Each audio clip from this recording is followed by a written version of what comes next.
Maria Crowfeather pressed her weathered hands against the cold earth as she knelt beside the dried creek bed that once provided life to her small piece of reservation land. The autumn wind carried the scent of dying grass and the promise of a harsh winter ahead. At 32 years old, she looked much older, her face etched with lines of worry and grief that seemed too deep for someone so young. The morning sun cast long shadows across the barren landscape where her husband Joseph used to tend their small garden. 3 months had passed since the accident at the construction site where he worked, and the workers' compensation checks had stopped coming 2 weeks ago. The company claimed he wasn't wearing his safety gear properly, though Maria knew her husband better than anyone. Joseph had been careful, always careful, especially knowing he had a family depending on him. Inside their small trailer, her 3 children were still sleeping on the single mattress they all shared. 8-year-old Tommy, 6-year-old Sarah, and little 4-year-old Miguel had gone to bed hungry again last night. Maria had given them the last of the commodity cheese and some crackers she found in the back of the cupboard. Her own stomach had been empty for 2 days now, but she told herself that mothers were stronger, that they could go longer without food. The tribal council had promised assistance, but the paperwork was taking weeks to process. The local food bank had run out of supplies until the next delivery, which wasn't scheduled for another 10 days. Maria had swallowed her pride and asked her sister Elena for help. But Elena's husband had recently lost his job at the casino, and they were struggling to feed their own 5 children. As she walked back toward the trailer, Maria noticed Tommy was awake, sitting on the front steps in his torn pajamas. His dark eyes, so much like his father's, looked up at her with a maturity that broke her heart. Children shouldn't have to worry about where their next meal would come from, she thought. "Mama, is there anything for breakfast?" Tommy asked quietly, not wanting to wake his younger siblings. Maria knelt down and pulled him close, feeling how thin he had become, his ribs pressed against her arms through his worn shirt. "Not right now, baby, but Mama's going to figure something out today. I promise." She had made that same promise yesterday, and the day before that. Each time, it became harder to keep. The $47 in her wallet was all the money she had left in the world, and rent was due in 3 days. The electricity had been shut off a week ago, and they were cooking on a small camping stove that her late husband had used for fishing trips. That afternoon, while the children napped, Maria walked the 3 miles into town. She stopped at every business along Main Street, asking if they needed help cleaning, organizing, anything at all. Most shop owners looked at her with sympathy but shook their heads. Times were tough for everyone, they said. The few jobs available required experience she didn't have or transportation she couldn't afford. At Henderson's Market, old Mrs. Henderson let her sweep the store and organize the stockroom for $20. It was honest work, and Maria was grateful, but $20 wouldn't buy enough food to last more than a couple of days. As she worked, she couldn't help but notice the abundance around her. Shelves lined with canned goods, fresh produce, meat in the refrigerated cases. Her children could eat for weeks on what some families spent in a single shopping trip. When Mrs. Henderson paid her, the elderly woman pressed an extra $10 bill into Maria's hand. "For the children," she whispered, her eyes kind but concerned. Maria wanted to refuse the charity, but pride was a luxury she could no longer afford. On the walk home, she passed the Riverside Ranch, where cattle grazed peacefully in green pastures that stretched as far as she could see. The ranch house was a large, beautiful home with smoke rising from the chimney. Through the windows, she could see the warm glow of electric lights and caught glimpses of a family sitting around a dinner table. The scene looked like something from a magazine, so different from the cold, dark trailer waiting for her at home. Frank Morrison, the ranch owner, was a man she had seen in town many times. He was known to be fair but firm, successful but not particularly generous to the native families who lived on the reservation boundary. His ranch employed several men from town, but he had never hired anyone from the reservation. Some said it was because he didn't trust them. Others claimed he just preferred to keep his business and the reservation separate. That evening, as Maria heated canned soup over the camping stove, she watched her children eat slowly, making each spoonful last. Sarah had developed a cough that worried Maria. Without heat in the trailer and proper nutrition, a simple cold could become something much more serious. Miguel kept asking for his daddy. not understanding why Joseph wasn't coming home anymore. After the children fell asleep, Maria sat in the darkness, listening to their breathing and thinking about their uncertain future. She had applied for every assistance program available, but bureaucracy moved slowly, and winter was coming fast. In just a few weeks, the temperatures would drop below freezing, and their thin blankets wouldn't be enough to keep the children warm. She thought about her grandmother, who had lived through the worst times on the reservation, when government rations were scarce and many families had to choose between heating their homes and feeding their children. Her grandmother used to tell stories of how the women would do whatever it took to keep their children alive, how survival sometimes required difficult choices that outsiders wouldn't understand. The next morning, Maria woke to find frost covering the windows of the trailer. The children's breath came out in small puffs as they huddled together on the mattress. Tommy's lips had a blue tinge that frightened her. She wrapped all 3 children in every blanket and piece of clothing she could find, but she knew it wouldn't be enough as the weather grew colder. She had to make a decision. Pride wouldn't feed her children or keep them warm. She had heard other women on the reservation whisper about desperate times, about taking what they needed when they needed it, about doing whatever it took to survive. These weren't bad women. They were mothers pushed to the edge by circumstances beyond their control. As she prepared a meager breakfast of the last 2 slices of bread split between 3 children, Maria made a choice that would change everything. She would not let her children starve. She would not let them freeze. If the world wouldn't provide for them through legitimate means, she would find another way. The decision sat heavy in her chest, but her resolve grew stronger with each cough from Sarah, with each time Miguel asked for food she didn't have, with each night Tommy tried to comfort his younger siblings when he was just a child himself. These were good children who deserved better than the hand life had dealt them. That afternoon, she told the children she was going for a walk and would be back soon. She kissed each of their foreheads and promised them a better dinner than they had been having. As she closed the trailer door behind her, she could hear Sarah's cough getting worse. The walk to Riverside Ranch took 45 minutes. With each step, Maria rehearsed what she would say if she was caught. She thought about her grandmother's stories, about the Apache women who had protected their families through generations of hardship. She thought about Joseph and what he would want her to do. Most of all, she thought about 3 hungry children waiting for her to come home. The ranch was quiet in the late afternoon. Most of the workers had gone home for the day, and the main house seemed peaceful. Maria had observed the routine over the past weeks during her walks to town. She knew that Frank Morrison usually spent this time of day checking on the cattle in the far pastures. Near the ranch's storage buildings, she could see crates of vegetables and supplies. These weren't meant for the Morrison family's dinner table, but rather feed and supplies for the ranch hands who worked the property. To Frank Morrison, these supplies were just a business expense. To Maria, they represented the difference between her children going to bed hungry or having full stomachs for the first time in weeks.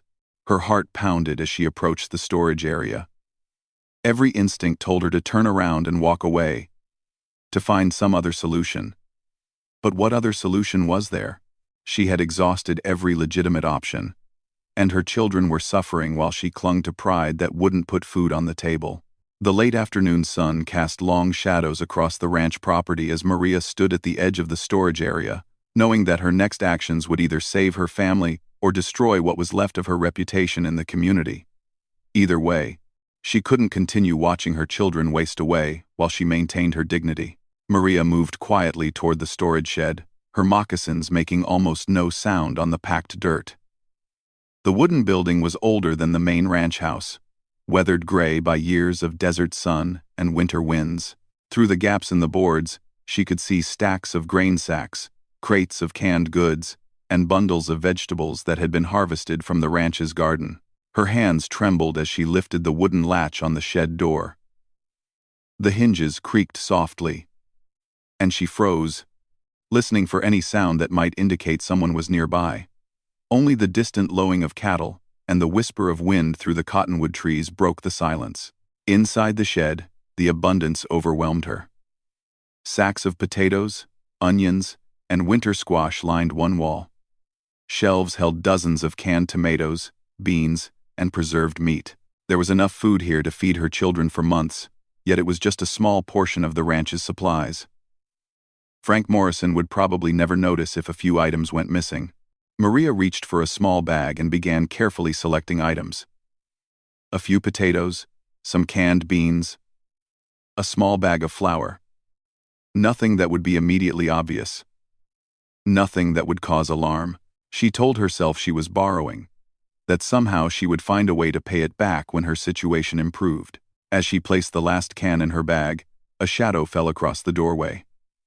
Maria's blood turned to ice as she looked up to see Frank Morrison standing there, his tall frame blocking the afternoon light. His weathered face showed no emotion, but his blue eyes were sharp and alert. He wore work clothes and boots caked with mud, suggesting he had just returned from checking on his cattle. "Well," he said quietly, his voice carrying the authority of a man accustomed to being obeyed. "What do we have here?" "What?" Maria straightened slowly, clutching the bag to her chest. For a moment, neither of them spoke. She had imagined this scenario 100 times during her walk to the ranch. But now that it was happening, all her planned words disappeared. She stood there, a woman caught in an act that would shame her family and possibly land her in jail. Frank stepped into the shed, his boots heavy on the wooden floor. He was a big man, not fat but solid, with the kind of presence that made the space feel smaller. His hair was graying at the temples, and deep lines around his eyes spoke of long days working under the sun.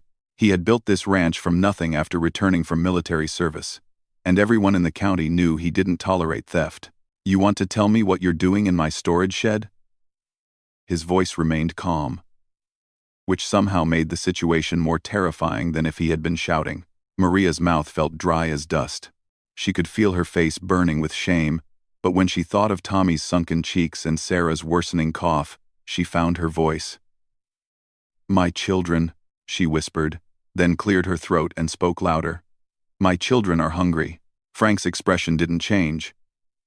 He looked at the bag in her arms, then back at her face. "So you decided to steal from me?" Maria started, then stopped. There was no explanation that would make this right. "Yes." The silence stretched between them. Maria could hear her own heartbeat in her ears. She thought about her children waiting at home, probably wondering where she was. If Frank called the sheriff, who would take care of them? Elena was already overwhelmed with her own family. And there was no one else. "You're Joseph Crowfeather's widow," Frank said. It wasn't a question. "Yes." Maria lifted her chin slightly, surprised that he knew who she was, heard about the accident, heard the companies fighting the compensation claim. Maria nodded, not trusting her voice. The fact that he knew about her situation somehow made it worse. It meant he understood exactly why she was standing in his shed with stolen goods. Frank crossed his arms and leaned against the doorframe. "How long since your kids had a real meal?" The question caught Maria off guard. She had expected anger, threats of calling the law, demands for an explanation. She hadn't expected what sounded almost like concern. It's been difficult." "That's not what I asked." His blue eyes fixed on her face. "How long?" 4 days, she admitted, the words barely audible. 4 days since they had enough to eat. Frank was quiet for a long moment, studying her face. Maria realized she was holding her breath. This man could destroy what was left of her life with a single phone call to the authorities. Her children would end up in foster care, probably separated from each other, while she sat in a jail cell. 4 days, Frank repeated. He looked at the bag in her arms again. "What's in there?" "Some potatoes, canned beans, a little flour." Maria's voice was steadier now. If she was going to face the consequences, she would do it with dignity. "Nothing I thought you'd miss." "Nothing I'd miss," Frank echoed. And for the first time, Maria heard something that might have been emotion in his voice. "Lady, I've got enough food in this shed to feed half the county. You think I'd miss a few potatoes?" Maria didn't know how to respond to that. Was he angry or not? Was he going to call the sheriff, or let her go? Frank stepped closer, and Maria instinctively took a step back until she was pressed against the shelves. He reached past her, so close she could smell the scent of leather and horses on his clothes, and grabbed a large burlap sack from the floor. "If you're going to steal from me, he said, beginning to fill the sack with items from the shelves. "You're going to do it right." Maria watched in stunned silence as Frank added cans of meat, vegetables, a bag of rice, several pounds of potatoes, and other staples to the sack. His movements were efficient, like he was loading supplies for a ranch hand's family. "I don't understand," Maria whispered. Frank paused in his packing. "Your husband worked for the county road crew before he got that construction job, didn't he?" "Yes. He fixed the bridge over Miller's Creek about 2 years ago. Probably saved my cattle during the spring floods." Frank continued adding items to the sack. "Good man, from what I heard." "Didn't deserve what happened to him." Maria felt tears burning behind her eyes. She hadn't expected kindness, especially not from Frank Morrison. The rancher was known for his business sense and his no-nonsense attitude, not for charity toward reservation families. "Why are you helping me?" she asked.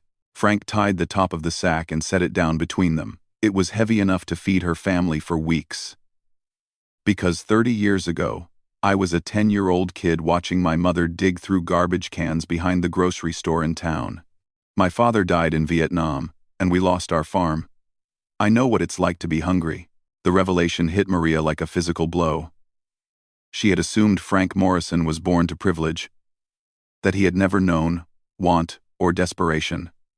The idea that he had once been where she was now changed everything. "I can't take this," she said, though her eyes remained fixed on the sack of food. "I can't pay you back." Who asked you to?" Frank picked up the sack and walked toward the door. "My truck's outside. I'll drive you home." "No." The word came out more sharply than Maria intended. I walked here. People will talk if they see you driving me home." Frank stopped at the doorway. "People will talk anyway. Small towns are like that." He looked back at her. "But I suppose you're right. Reputation matters, especially for someone in your position." He set the sack down again and pulled out his wallet. Maria watched as he counted out several $20 bills and held them out to her. "For what you're going through, and to keep you out of my storage shed." "I can't," Maria repeated, but her voice lacked conviction. "The money would pay for heat and electricity. Her children could be warm." "Yes, you can." Frank's voice was firm but not unkind. "Take it." Maria reached out with shaking hands and took the money. It felt like more wealth than she had held in months. "Why?" she whispered again. Frank was quiet for a moment, looking out at his ranch, his cattle, his comfortable life. "Because I remember what it felt like to watch my mother cry when she thought I wasn't looking. I remember being afraid to ask for food because I knew we didn't have any." He picked up the sack again. "I'll leave this by the road, about a quarter-mile from your place. Pick it up on your way home." Maria nodded, unable to speak past the lump in her throat. She followed Frank out of the shed, watching as he loaded the heavy sack into his truck. The sun was beginning to set, painting the sky in shades of orange and pink. "Mrs. Crowfeather," Frank said as he climbed into his truck. "If things get bad again, don't steal from me. Just ask." As his truck disappeared down the ranch road, Maria stood in the growing twilight, clutching the money in her hands. In the distance, she could see the lights of town beginning to flicker on. Somewhere out there, her children were waiting for her to come home with the promise of food she had somehow managed to keep. The walk home felt different than the desperate journey to the ranch. Her bag was lighter now, containing only her original plan's meager pickings. But her heart was full of something she hadn't felt in months. Not just relief, but hope. Tomorrow, her children would eat. Tomorrow, she could turn the heat back on. Tomorrow, she could look them in the eyes without the shame of not being able to provide for them. When she found the sack by the roadside, exactly where Frank had promised to leave it, Maria knew that sometimes miracles came in the most unexpected forms. Sometimes the person you thought might destroy you turned out to be the one who saved you instead. When Maria arrived home that evening, her children were huddled together on the mattress, sharing the thin blanket. Tommy had his arms around his younger siblings, trying to keep them warm. The sight of their small faces lighting up when they saw the sack of food was worth every moment of shame she had endured. "Mama, is that dinner?" Sarah asked, her voice hoarse from coughing. Yes, baby. A real dinner. Maria unpacked the supplies with shaking hands, still hardly believing what had happened. Canned beef, potatoes, vegetables, even some fruit that Frank had added at the last minute. We're going to have a feast. That night, for the first time in weeks, her children went to bed with full stomachs. Maria used the money Frank had given her to restore their electricity, and the trailer glowed with warm light. She sat by the small electric heater, watching her children sleep peacefully, and tried to make sense of what Frank Morrison had done for them. The next morning, Maria walked into town to pay their overdue electric bill and buy fresh milk for the children. At Henderson's market, she noticed people looking at her differently. Mrs. Henderson gave her a warm smile and slipped an extra apple into her bag without charge. Others nodded respectfully when they saw her on the street. Maria realized that word had somehow spread about Frank's help, though she couldn't imagine how. It wasn't until she stopped at the post office that she understood. Frank Morrison was there, mailing packages. And when he saw her, he tipped his hat politely. Morning, Mrs. Crowfeather. How are the children? Much better, thank you. Maria's voice was quiet, aware that others were listening. I wanted to thank you again for your kindness. No need for thanks, just glad I could help. Frank's voice was casual, as if helping struggling families was something he did every day. If you're looking for work, I heard Henderson's Market needs someone part-time. Might be worth asking. After Frank left, Mrs. Henderson approached Maria. Frank Morrison spoke to me this morning, she said quietly. Told me you're reliable and hard-working. If you're interested, I could use help 3 days a week. Maria accepted the job immediately. It wasn't much, but it was steady work that would help her provide for her children while she continued to wait for Joseph's compensation claim to be resolved. More importantly, it was honest work that allowed her to maintain her dignity. Over the following weeks, a routine developed. Maria worked at the market 3 days a week. The children started eating regularly again, and their trailer stayed warm. Sarah's cough gradually improved. Tommy began smiling more often, and little Miguel stopped asking when his daddy was coming home quite as frequently. But it was the unexpected friendship that developed with Frank Morrison that surprised Maria most. Every few days, he would stop by the market when she was working. At first, their conversations were brief and polite, but gradually they began talking about their children, their struggles, their hopes for the future. Maria learned that Frank's daughter lived in California with her own family and rarely visited. His wife had died 5 years earlier, and the big ranch house felt empty most of the time. He had built his success through hard work and determination. But success, he told Maria, didn't fill the quiet evenings or make the holidays less lonely. I see myself in your situation sometimes, Frank admitted one afternoon while Maria was organizing inventory. Different circumstances, same desperation. I was lucky, had an uncle who gave me a chance when I was young, helped me get my start. Sometimes I think we all need someone to believe in us when we can't believe in ourselves. 1 month after the incident at the ranch, Maria received an unexpected visitor. A woman in a business suit knocked on her trailer door, introducing herself as a lawyer who specialized in workers' compensation cases. She had heard about Maria's situation and offered to take on Joseph's case for a reduced fee, payable only if they won. How did you hear about my case? Maria asked, suspicious of anything that seemed too good to be true. The lawyer smiled. Let's just say you have friends in the community who believe you deserve justice. Maria suspected Frank's involvement, though he never confirmed it when she tried to thank him. The lawyer proved to be excellent at her job. Within 6 weeks, she had negotiated a settlement that would provide Maria with the compensation Joseph's death should have brought from the beginning, plus enough money to cover their living expenses while Maria trained for a better job. With her newfound security, Maria enrolled in a community college program to become a licensed practical nurse. The reservation health clinic had promised her a position once she completed her training. For the first time since Joseph's death, she could envision a future that didn't involve constant worry about her children's next meal. The transformation wasn't lost on her children. Tommy's grades improved dramatically once he no longer had to worry about his family's survival. Sarah's health returned completely, and she began participating in after-school activities. Miguel, who had been quiet and withdrawn, started laughing and playing like a normal 4-year-old again. As winter turned to spring, Maria found herself thinking often about the day she had been caught stealing from Frank's shed. The shame of that moment had been replaced by gratitude, not just for Frank's help, but for the lesson it taught her about the complexity of human kindness. She had expected judgment and punishment from a man she assumed would never understand her desperation.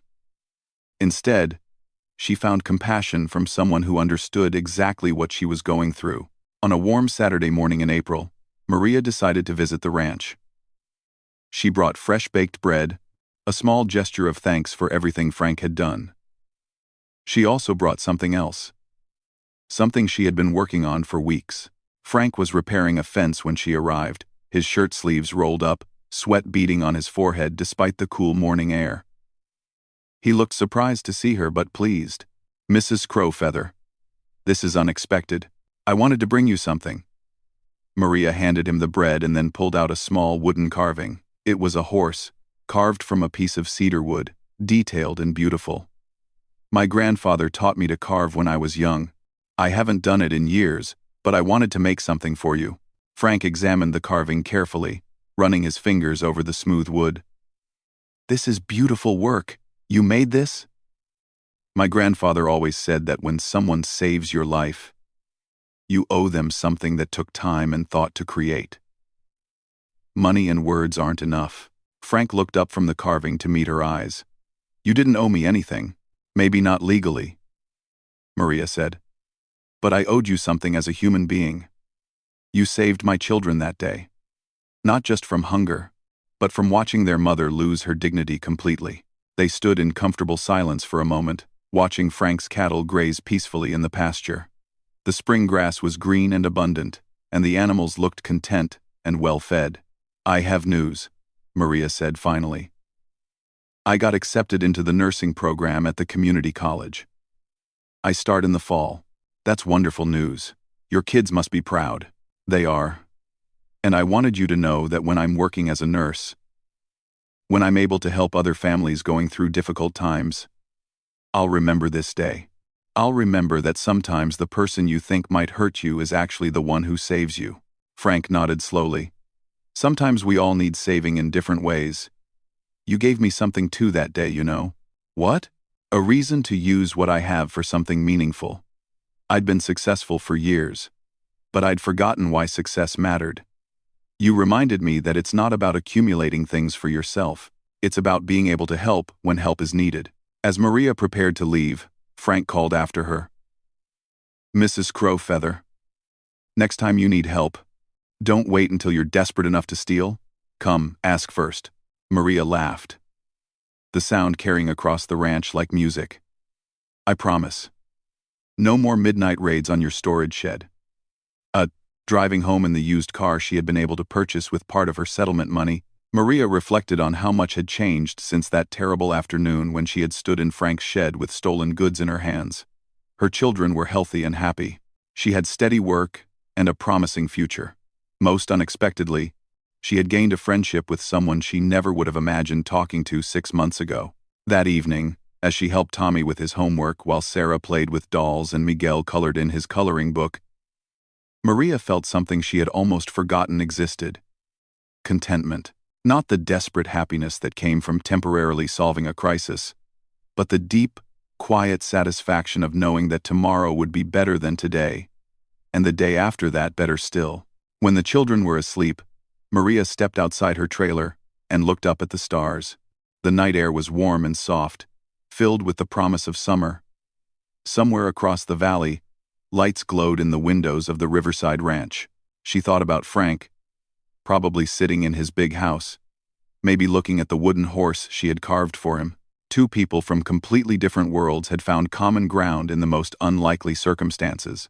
A desperate mother and a successful rancher, connected by the universal understanding that everyone, at some point in their lives, needs help from someone else. And sometimes, if they're very lucky, that help comes from the last person they expected, in a moment that changes everything. Maria went back inside, checked on her sleeping children one more time, and settled into her own bed with a heart full of gratitude. Tomorrow she would go to work at Henderson's Market, continue her preparations for nursing school, and keep building the stable life her children deserved. But tonight, she would simply rest in the knowledge that they were safe, fed, and loved. The story of the Apache widow who was caught stealing had become something else entirely. A story of unexpected kindness, second chances, and the remarkable capacity humans have to save each other when salvation seems impossible. In a world that often felt harsh and unforgiving, it was proof that compassion could emerge from the most unlikely places and transform lives in ways that no one could predict. And in the quiet of the reservation night, with her children sleeping peacefully beside her, Maria Crowfeather knew that sometimes the darkest moments in life were simply doorways to brighter days ahead.